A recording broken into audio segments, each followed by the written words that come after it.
morning, folks. It's week 2 of the Pantry Challenge, and this morning I made oatmeal for Philip and I never even thought of showing you how to make it. It's not the instant oatmeal that you get in the package, even though we like that. This is the regular oatmeal, and maybe next week if we have this. We don't have it often. I'm also chowing down on some pistachio nuts. We don't have it often, but if I do it next week, maybe I'll show you how it is. It's really hard for me to give you exact measurements. I say, you could probably look up a recipe online and find it, but I say 2 to 1, meaning water would be 2, so say like a cup of water to half a cup of oatmeal. What I do is I just put it on the pot, let the water boil. Once it's boiling, I remove it from the heat. And I also, the key thing is to shake a little bit of salt in there. My grandfather always told me that. And then, yeah, I just throw the oatmeal in and mix her up, stir it a couple of times while it's still cooking, and then I put a little pat of butter in it as well. So, Philip likes brown sugar and maple syrup, but I found maple sugar that I had from a long time ago. So I'm gonna use this. Try to get it used up. I'm gonna put maple sugar on his, and then some brown sugar.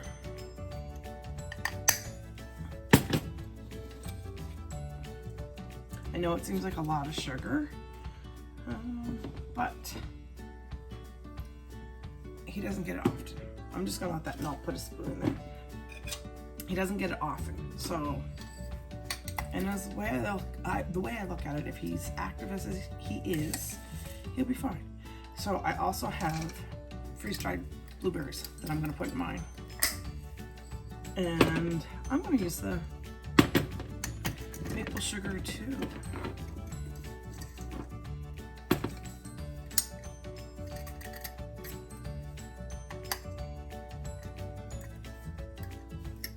There we go, folks. This is week 2, the starting of week 2 of the Pantry Challenge.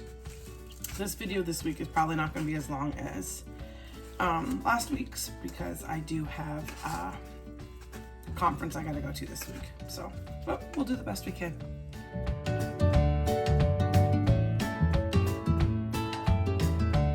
So I made doner meat a long time ago.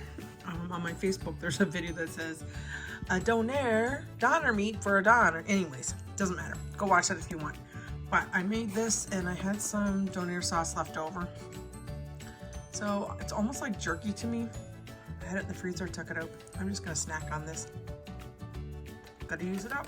When Mama's baby comes home from skiing early because it's a cold, wet day and wants a snack, he wants nachos, then Mama's baby gets nachos.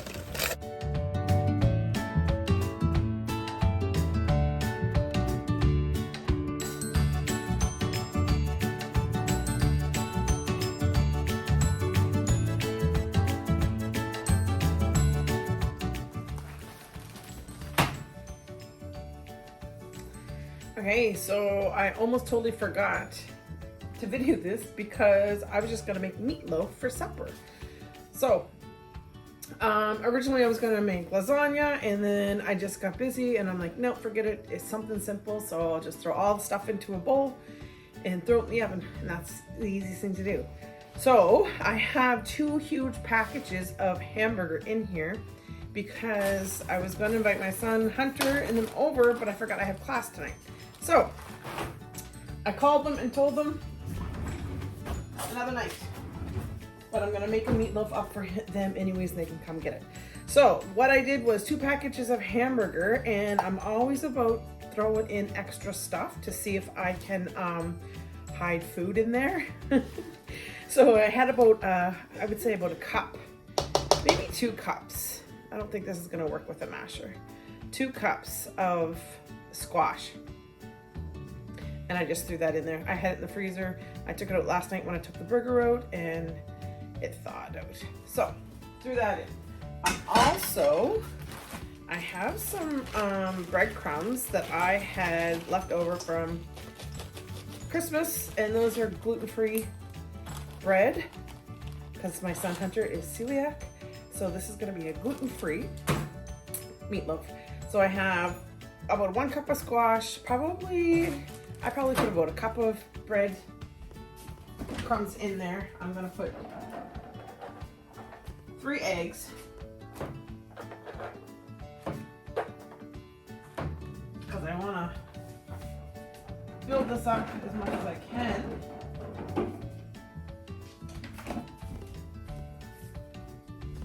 Just a second. Cup.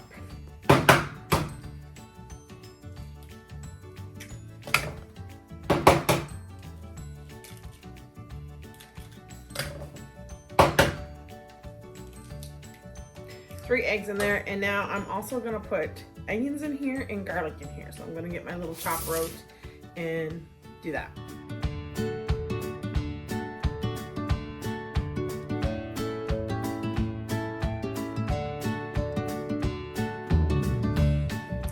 Okay, so now we have breadcrumbs, squash, eggs in there, onions and garlic in there.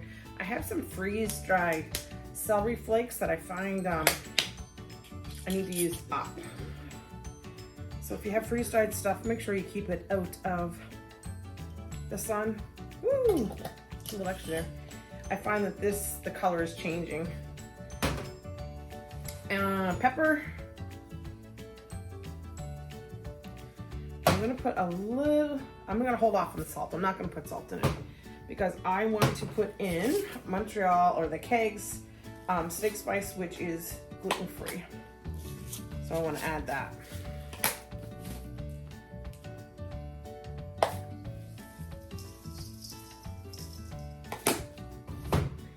Now I took my gloves down to my father-in-law's for Christmas because they wanted to peel apart the turkey, and instead of my kids bringing down a couple of gloves, they took all of them down. But that's okay because I'm not feeding the public, I'm feeding my home. So I'm just gonna get in there with my hands and start mixing it all up.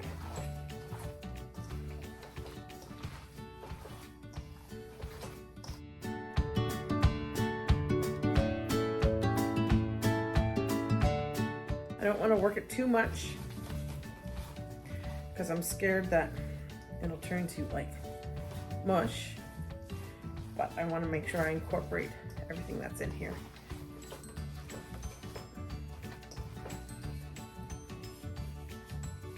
Now to get out my dishes.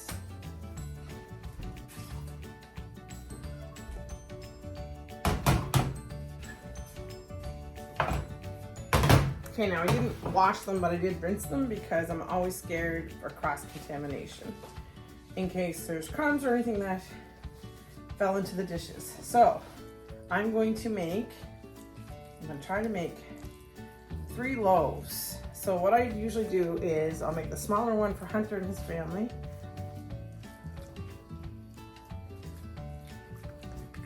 And I know it's gonna shrink up, so I try to fill the pan as much as I can. But yet I don't go right to the top because I don't want the grease that comes out of this to come up over and into the bottom of my oven. So there's one. I might have to make 3.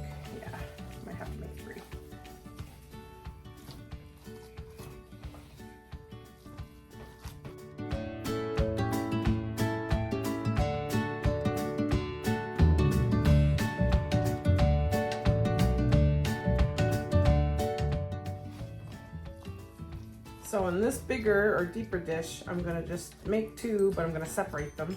And I'm only doing that because if we don't eat all of one, then I can take the other one after it's cooked and put it in the freezer so we can have it another time.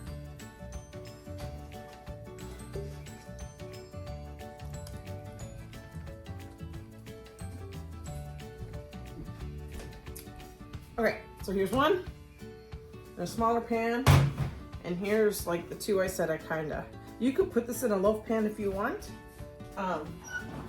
I just don't. I like my 9 by 13. So we're gonna put those 2 in. My oven is preheated to 375 because I made Hunter gluten-free bread earlier. So I'm just gonna cook it like that for about an hour, and in an hour's time, I'm gonna come back and I'm going to make my topping that I put over it, and all it is ketchup and brown sugar, and I put that, smooth that over the top of each of the meatloaf and put it back in for about 10-15 minutes, and then it's ready to go. So I'm gonna say goodbye for now, and the plan is Philip is going to cook potatoes, carrots, and corn that I have in the freezer. So there you go. That's supper for Monday night. And breakfast, I think I did chicken stock yesterday, so I made just chicken noodle soup today, and we ate that for lunch. But breakfast, I think I slept in. Okay folks, so it is Friday. Ooh, I'm frozen. Warm myself up over the frying pan. So today's Friday. We haven't been doing very good at my pantry challenge this week. Monday I had made meatloaf, and I'm sorry I didn't get to take a final picture because I had class that night, but Philip did make mashed potatoes, carrots, and corn to go with it, so we had that. At the end of the night, I made 3 of them. One extra one, I would end up putting that in the freezer for another time, and we had 2. We ate one on Monday night, and the second one Philip cut up. He ended up putting the meals, like the meatloaf, the mashed potatoes, the corn, and the carrots in there, so it's almost like meal prep. So the kids were able to just go and grab one and eat them. So I don't know what else they ate the rest of the week, but tonight, Friday night, I'm back. What did I have today? I sucked today. I had to do a proposal to get that in before 6 o'clock our time here in Atlantic, Canada, and I just got it in, and it is now 10 after 6. So what did I eat today? I went to the fridge quite a few times, and I had chocolate peanut butter balls. All those chocolate peanut butter balls my mother and I made over Christmas. These little things. I ate these all day. So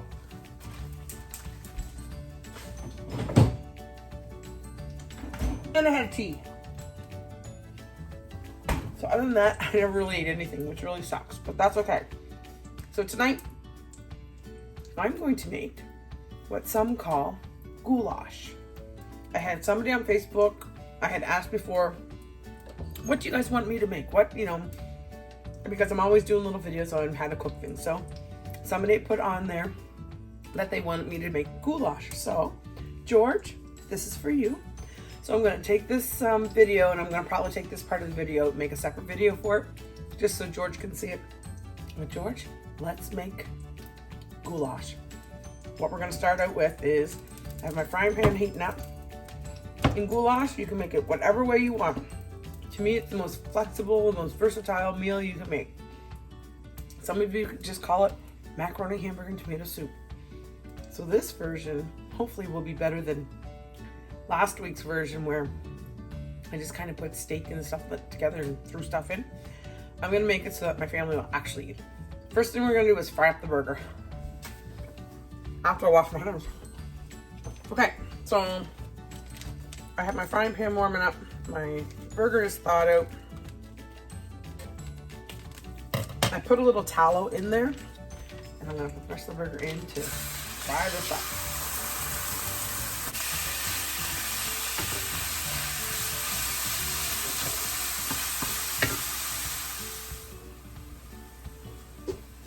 Okay, so I'm gonna get my pot of water on for the pasta. I'll put some salt in there, and I'll get that boiling. In the meantime, I'm going to keep mixing up my burger. I'm gonna do an onion and some garlic in my chopper. And of course, I'm gonna chop it as fine as I can because my kids don't like onions, or they don't like seeing onions or big chunks of onions, so I'm gonna do that up.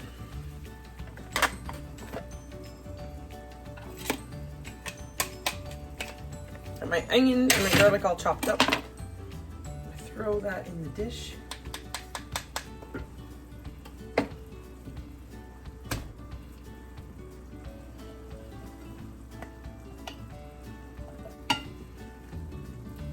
So sometimes people make this 2 ways.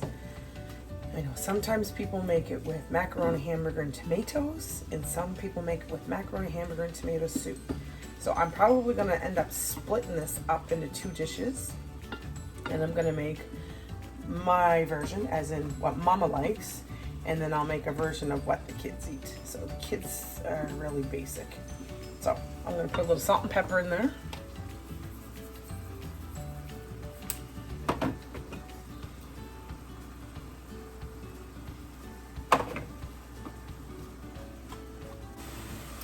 So my water's boiling, and I'm going to put my macaroni in. And at the same time, I'm going to chop up orange pepper because I have one in the fridge. And this is what I'm talking about with the versions between my version and my kids' versions. Theirs is basic, and if I can put extra vegetables in mine, I do it. So you make it the way you want. If you like mushrooms, add them. If you want pepper, celery, whatever you want, add them. But yeah, I'm going to throw this macaroni in.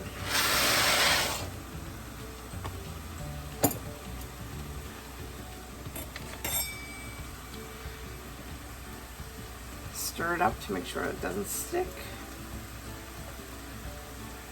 And I went downstairs, like I said, my kids like tomato soup.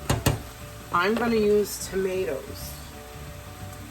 I went downstairs and I got a bottle of tomatoes that I make. So all those tomatoes that I have in my freezer, when I bring them out, if I don't make tomato sauce, I let them thaw out in the sink. I remove the water, I remove the skins, and then I just put them in the bottles, put a little salt in with them, put the covers on, and then I process them in the pressure canner. You'll have to find another video on here that I've done, or I'll do one when I decide to make tomato sauce, and you can watch it then. So I never thought of this, but I suppose I should have told you. I put about 6 cups of water in here, about half a pot of water, and I wait till it comes to a boil, just like this. Then I add my macaroni and I give it a mix. I wait probably about 30 seconds to a minute, and then I give it a mix again because I don't want any macaroni stuck to the bottom of the pot.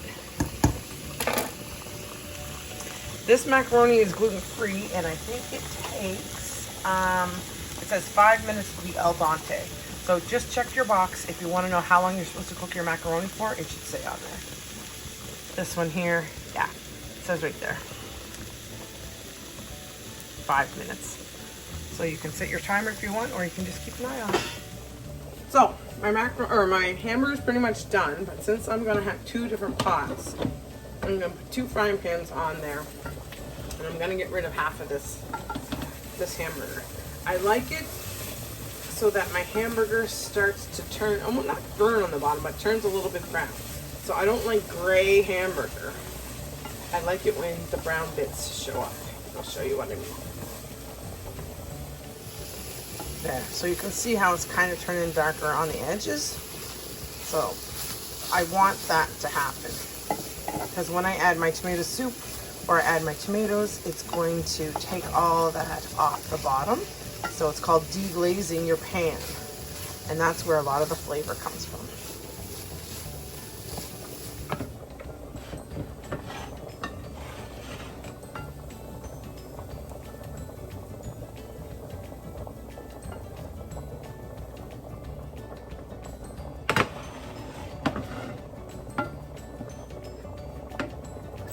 So now that I split it up, I'm gonna add the peppers and honey to mine, because I really like those. And I gotta get rid of them. I don't want them to go bad.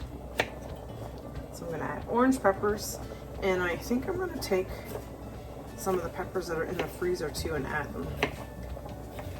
Because actually, these peppers are still really firm. So I really like eating peppers just like this.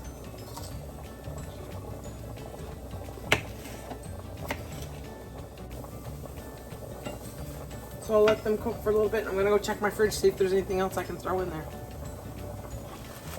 Okay, so I found some frosty peppers, red and orange. So even though I got some fresh ones in there, I'm gonna put more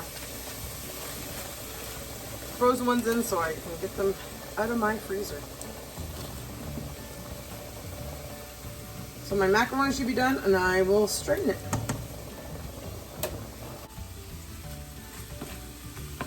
So I can't remember if it's earlier in this video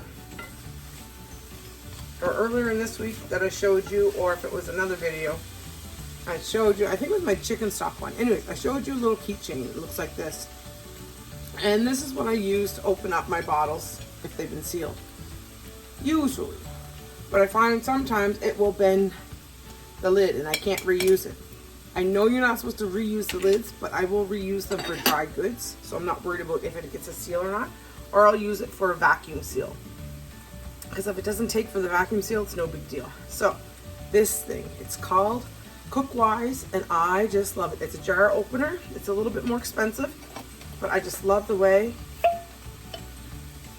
it opens it. It just makes it so much easier. It just works. I don't have to fight with it. So I'll put a link for this on my Amazon in the details or in the description. So if you're interested or want one of them, that you can go get one. So I'm going to put my tomatoes in my meat and allow the tomatoes, burger, and peppers all to heat up before I add in the macaroni. So for my kids, they like it with tomato soup. So good old Heinz is what I like in macaroni, hamburger, and tomato soup. So I'll put that in that frying pan. And I make sure I rinse that all out. But what I tell you to rinse it out with is get some of the pasta water and put in there with it.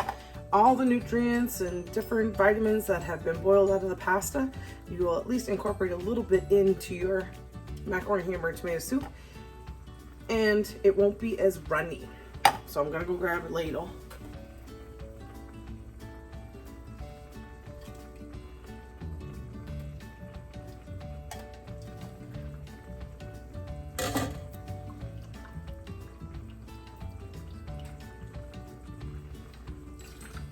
So just half a can. I'll do another half a can just to get all that extra tomato soup out of there.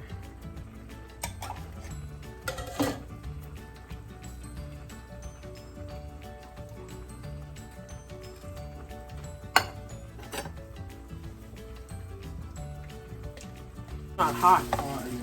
Oh, okay. So I'm gonna have the good stuff. You're gonna have the gross stuff. Yep. That's one. Yeah, it will be the second Okay. one. That doesn't. That looks pretty good. That doesn't. Thank you for mixing it up. Or you mean separating it? Yeah. Like not giving me the same shit. Mm-hmm.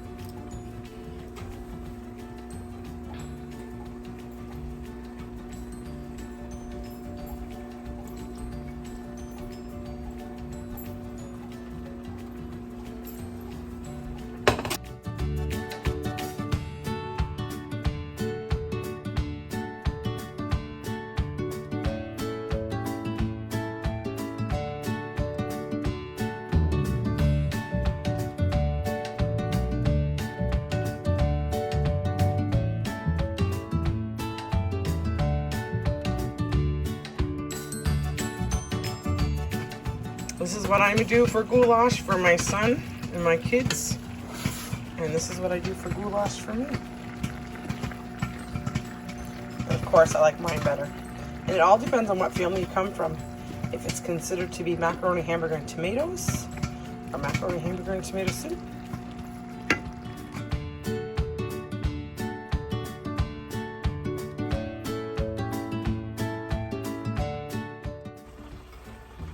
And I'll probably put shredded cheese on top of it.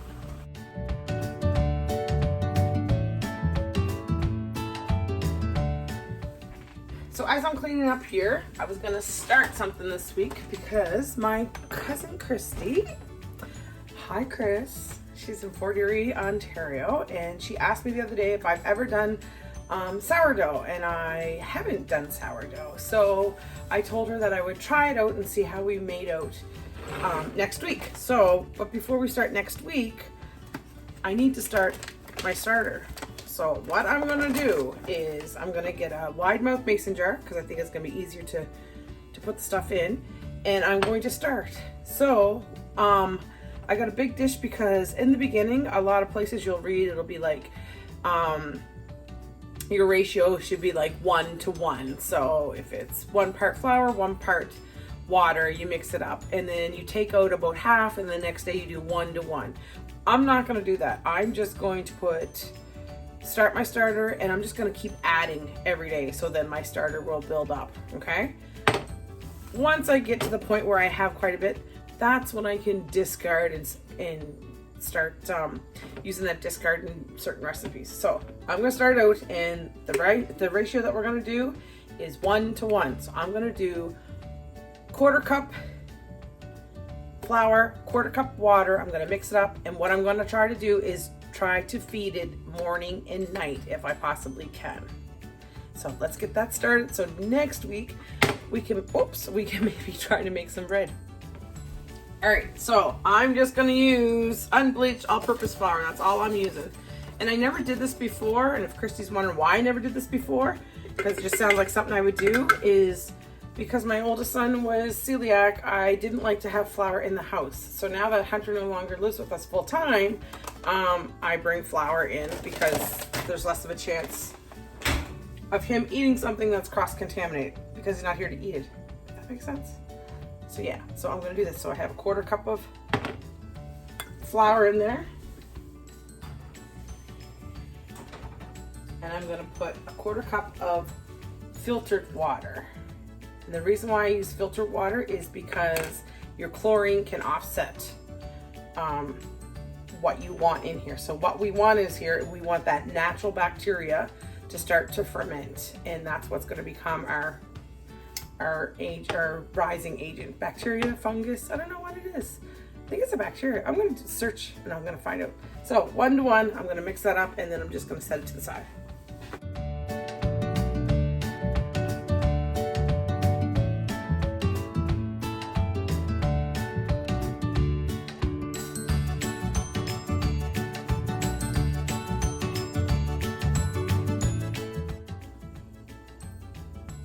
So I added just a little bit. I don't even think it's enough. It's I probably didn't have the measuring cup filled to the top, so a couple more drops in it. Mix that up like that. So I think I have some coffee filters in the cupboard. So I'm gonna get a coffee filter, put it over with an elastic, just so it's breathable. So I also grabbed a brand new hair elastic because I look for a regular elastic and I don't have one anywhere. But I got hair elastics for Christmas, so I just grabbed one of those ones that I haven't used yet. So I don't need hair in my bread. So there you go. I know some people will mark it, push it all down and mark it because this is gonna be dry. I'm not worried about that. I'm gonna feed it again in the morning. So come back tomorrow morning, and just leave it there on the stove. Come back tomorrow morning and we'll see what happens, if anything. Okay, so second week, Saturday morning, I'm gonna make, actually it's almost like Saturday at lunchtime. We all slept in today. I'm going to make fried potato hash. So the best way I like to use this or do this is I always can my potatoes. Now this one here has a lot of starch in it. So I'm gonna tell anybody that cans potatoes, if you can peel and cut up your potatoes and leave them in cold water for a couple of hours, it will take more of that starch out so that when you bottle them up, you won't get so starchy. But that's okay. All I do is I pop them off, I put them in a strainer, I rinse them off, and then I put them in the frying pan. So I got my frying pan heating up. I probably put about 2 tablespoons of tallow. That's what I use. You can use whatever you want. You can use lard, you can use shortening, you can use olive oil. Olive oil and butter will tend to smoke quicker, but that's okay. At the end, when I'm frying this stuff up, I always add some butter because I find butter helps it brown up. Okay. So anyways, I have 1 bottle in there, and I'm going to put the second bottle in. So also when you're popping your top stuff that you can, you're listening for that seal. That's what you're listening for.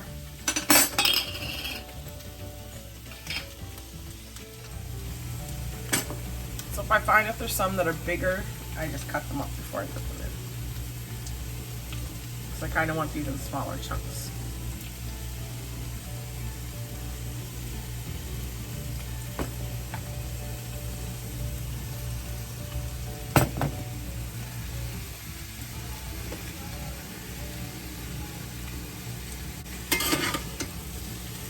You may have to add a little bit more fat because I find that the potatoes suck it up.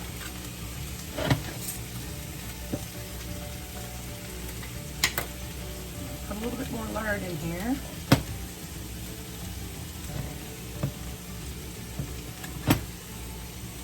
Or tallow, I should say, not lard. And I put some pepper on it. One thing I'm not going to do is I'm not going to add salt. And the only reason is I went and grabbed a bag of ham that I had left over. Go in the microwave for 30 seconds. I'm going to kind of cut that up and put that in here. The other thing I'm going to add is 1 onion. And when I do this, I know my kids don't like onions, so I will probably do them in big chunks so that they can pick them out. Because I like them in big chunks when I make hash. And of course I always use my cast iron frying pan. I like that crispy part that you get. So I just let it sit there and fry up and I get the crispy parts.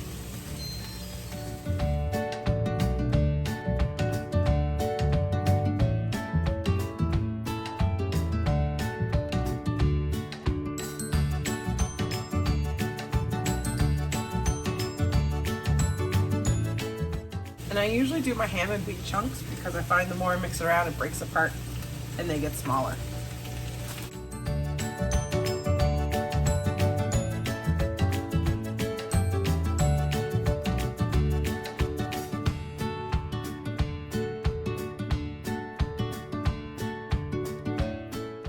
So there, I'll just let that fry for a little bit. I'll come over and I'll stir it every once in a while, and once we get that crispy coating on it, then we know it's done and sweet.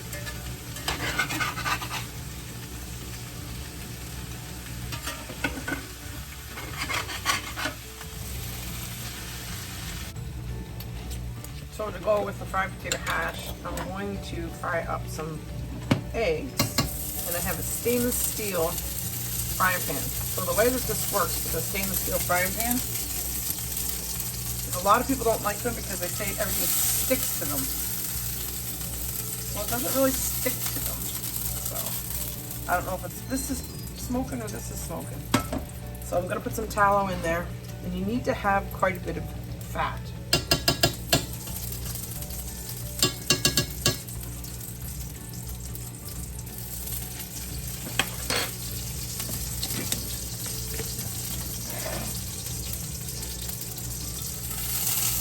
So I got quite a bit of fat there, and I'm going to put some eggs in.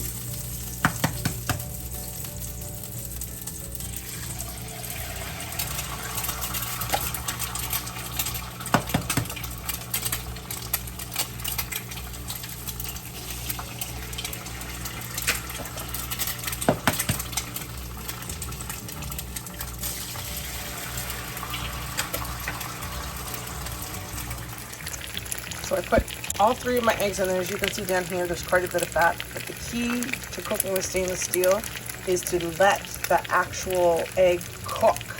Because once it cooks between the egg and the stainless steel pan, it will actually release it. So instead of going in and trying to flip them or do something early, we just let them cook and it'll release off it and it won't stick. So the way that my grandfather made eggs growing up is he would take a cover and he would put just a little bit of water in it. He would add that. Oops. Put the cover on and he would steam them. So this way you don't have to flip them and you don't break the yolk. There, so I'd say the eggs are done.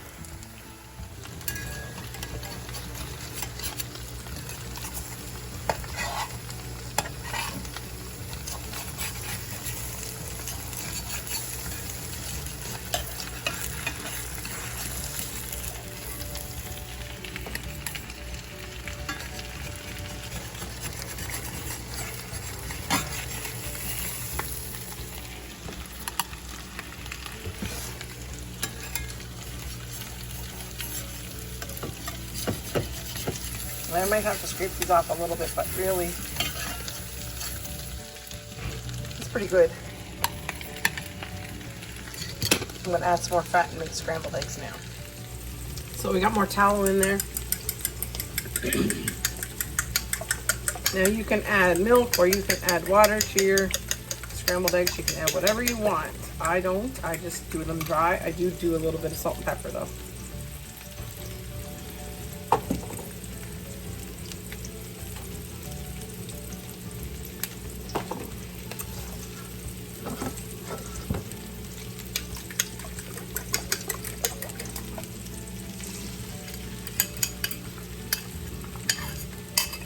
And the same thing, let it cook. Because if I start scraping this now and making scrambled eggs, it's gonna be a mess.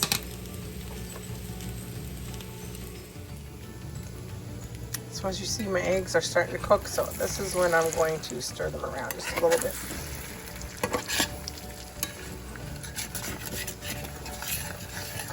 And again, I'm gonna set and let them cook.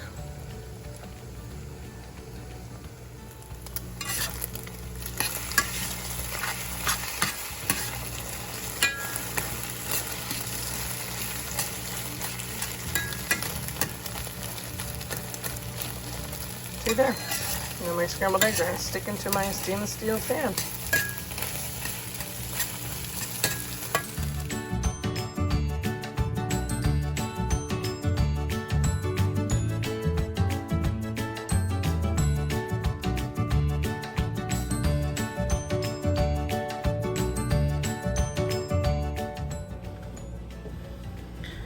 Okay, we're nearing the end of week 2, and I'm just cleaning up the kitchen here a little bit.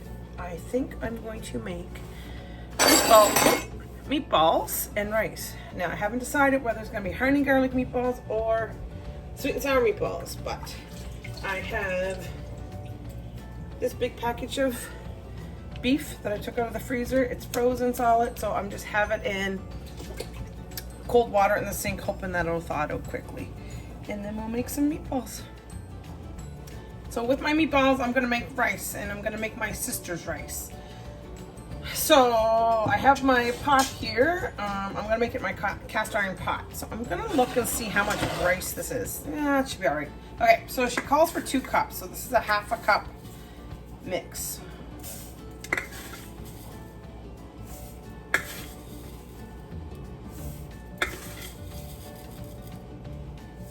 There, so that gives me 2 cups of rice. You have to use converted rice. You cannot use minute rice. It does not work. You cannot use long grain white rice. It does not work. You have to use converted. Uncle Ben's converted is the best kind. No Name has converted as well. Mine is converted, mostly converted, but I do have a little jasmine mixed in with it, but I don't mind. Next thing it calls for is 3 cups of water, 1/4 cup of soy sauce, 1/4 cup of oil, and 1 package of dry onion soup mix. I'm going to mix it up a little because that's me. You can add onions and peppers if you want to, so I'm gonna add the rest of these peppers that I had from yesterday that were in my freezer. And I have freeze-dried onions that I have, so I'm gonna use that instead of a package of dry onion soup mix. So I'm gonna go grab that. Okay, changed my mind. Okay, we got 2 cups of rice in there. I added some peppers, and now I'm gonna add chicken broth instead for flavor. So I have to have 3 cups of water, but instead I'm gonna have chicken broth. So we got 1, 2, I said this is half, so that'd be 6 of them. 3, 4, 5, 6. Perfect, so that jar holds 3 cups, I know that much. I need a 1/4 cup of oil. I'm just gonna use the 1/2 cup thing. I'm just gonna, till I think it's enough. I find there's a lot of oil in this, so even if I don't get as much as it calls for, that's fine.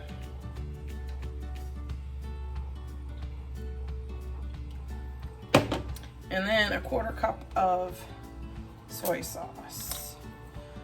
So the reason why I changed my mind is because my kids, like I said, don't like onions, but I still need something for flavor. So I thought I'll switch it up and use the chicken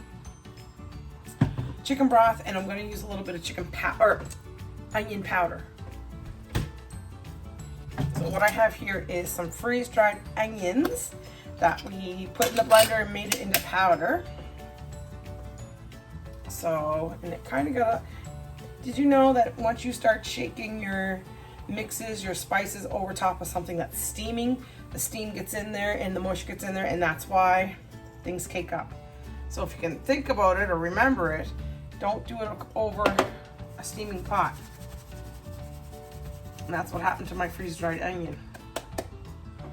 I must have been shaking it over a pot one time and just enough moisture to get in there that it clumped it up. So I'm gonna break this up the best I can.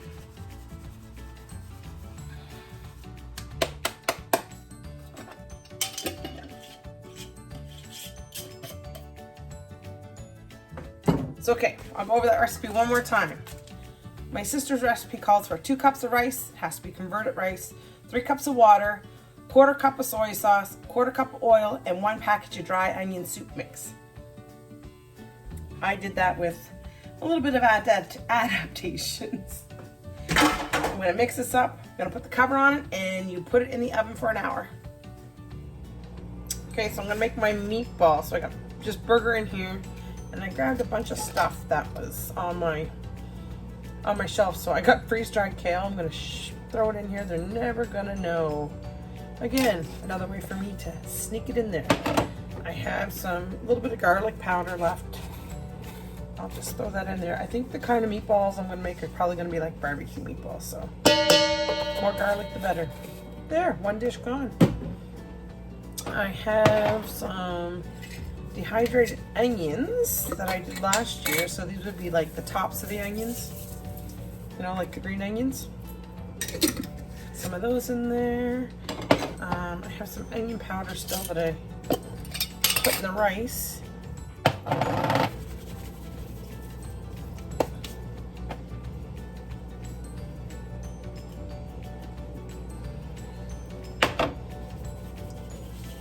Put some of that in there. I have some parsley I think I'll put in there. So I think I'm going to make like a barbecue type meatball because I have downstairs, so there's some parsley. Parsley really doesn't have a flavor, but it's supposed to boost all the other spices you have in there, the flavor that's there. So downstairs I had some spruce tip jelly that never set up. It was just liquid. So I'm going to use that from 2022. And I have some peach barbecue sauce that I use quite often on my ribs and that. You've probably seen it in other videos I've done. I've used that. So I'm going to put those together. I'm probably going to add a little bit of ketchup to it. We'll see what happens. So I'm going to get this all mixed up.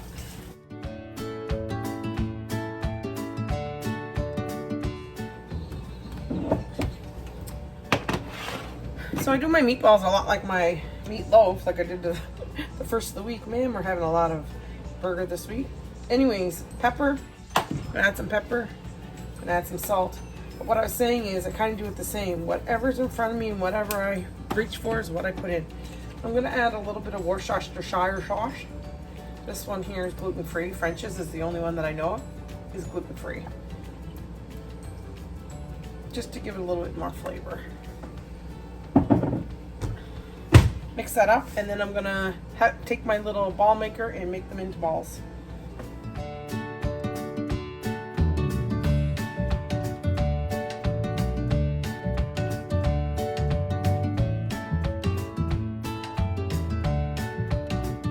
Okay, if I had timed this right, my meatballs would have been in the oven the same time as the rice, but I had thawed my meat. So my rice is done, but since I put it in the cast iron, I'm hoping that it stays warm a little bit longer.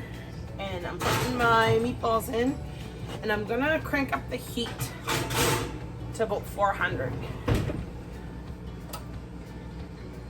And I'm gonna check those. Hopefully it doesn't take too long for them to cook. I'll make the sauce while we're waiting for them to cook in the oven. I will make the sauce on the stove.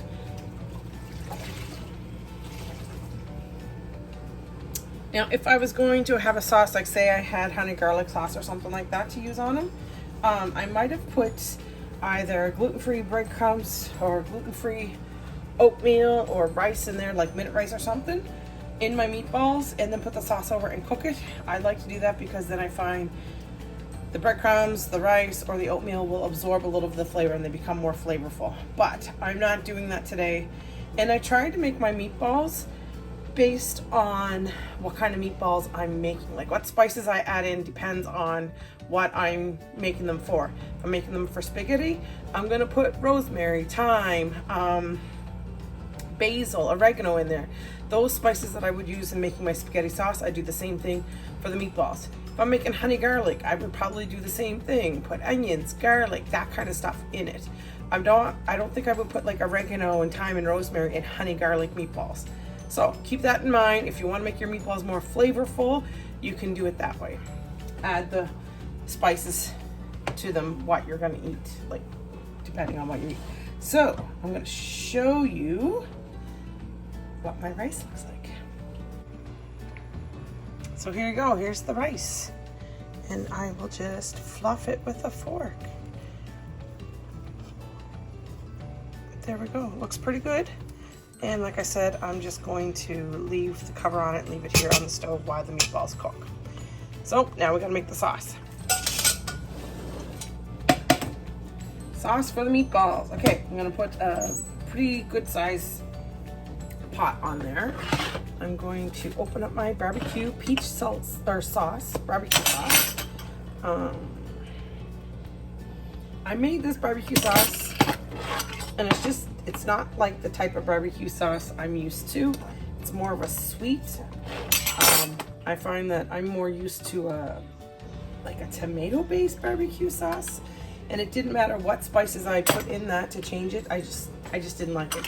So I find that I didn't throw it away. I use it, and I use it for things like this. As I'm making it, I can taste it as I go along, and I can just adjust it. So the spruce tip is pretty sweet. So this is gonna be like a sweet barbecue sauce. So I have 2 things of the peach barbecue sauce in there. And I have 1 thing of the spruce tip jelly, or spruce tip syrup if you want to call it that. I'm gonna grab some ketchup because I find that adding just a little bit gives it that base, right? That ketchup base that we're used to. I'm gonna mix this around. Because the peach barbecue sauce does have all those spices like garlic and things like that, I'm not gonna add any more yet. But just like I put in my meatballs, I put a little bit of Worcestershire sauce. I find that gives it a more savory flavor. So I'm just gonna put a little bit in there. Again, like I said, put in your meatballs what you're gonna eat, because it gives it that flavor. So barbecue type spices is what I put in my meatballs.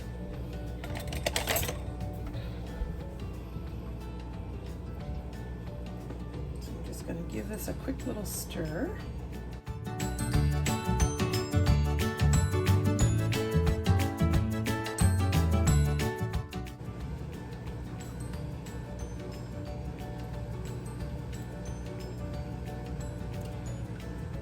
Still feel like it tastes like ketchup.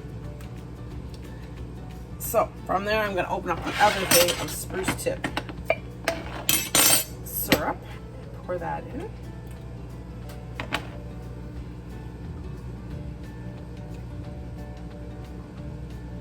And spruce tip jelly kind of has like a lemony flavor to it, I find. Not like lemons, but a lemony flavor.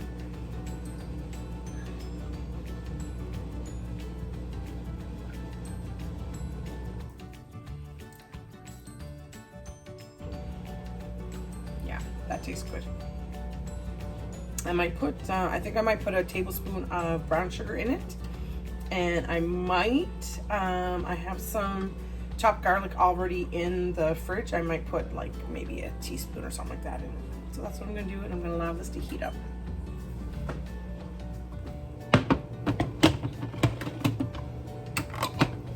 Put a little bit of brown sugar in there. I said a tablespoon, which is probably about 3 heaping teaspoons, right? Anyways, and like one of my favorite people on Facebook or YouTube or whatever you want, having new platform you're on. Oh my goodness, I can't open it.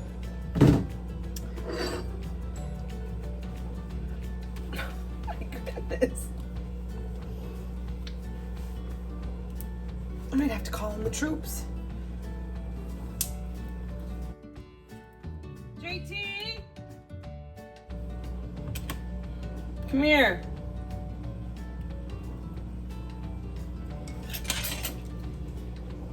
What?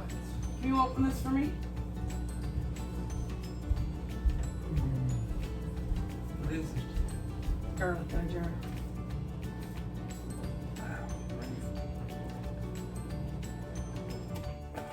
Hey, I know, it's on there tight. All right, so as one of my favorite YouTube people, your barefoot neighbor, he calls it big spoonful of garlic.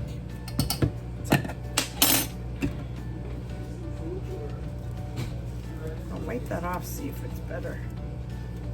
Every time I try to open this, it's hard to get it on simmer while our meatballs are cooking.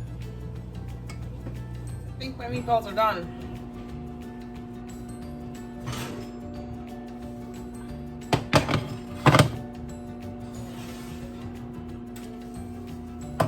So I spaced them out a lot further than I normally would, but that's because I wanted them to cook quicker.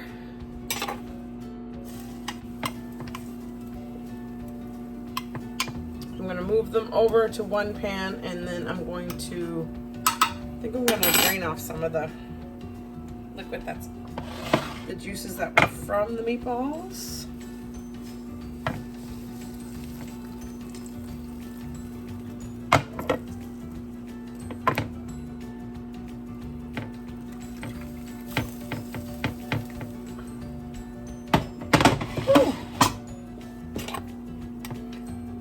Put all the meatballs in one pan. I'm gonna pour the barbecue sauce over it, and then I'm gonna put it back in the oven. Text Philip and let him know that supper's ready, and I guess I'll just take it out when he gets here. Rice is ready. I put some mixed vegetables in the microwave. So JT just left, so now I can use the rest of the mixed vegetables and get rid of that, and I added a little bit more corn to it too.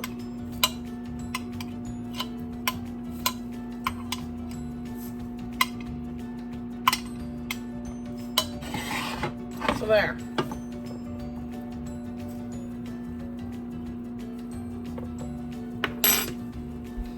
Just want to double check. One of these meatballs in the middle, and it is, yep, cooked all the way through.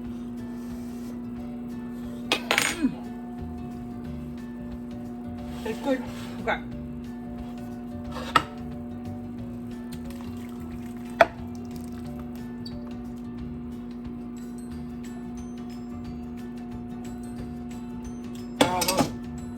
Sauce on it, mix them up, and then back in the oven they're gonna go.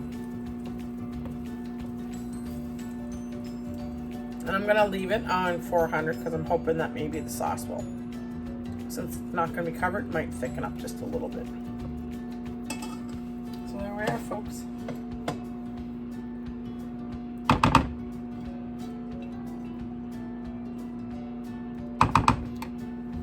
Oh, by the way, I added a little bit more brown sugar to it. I needed that base flavor. It's hard to explain. It's like a deep flavor. Anyways, back in they go. And that wraps us up for week 2, folks, of the Pantry Challenge. Join me here next week for week 3.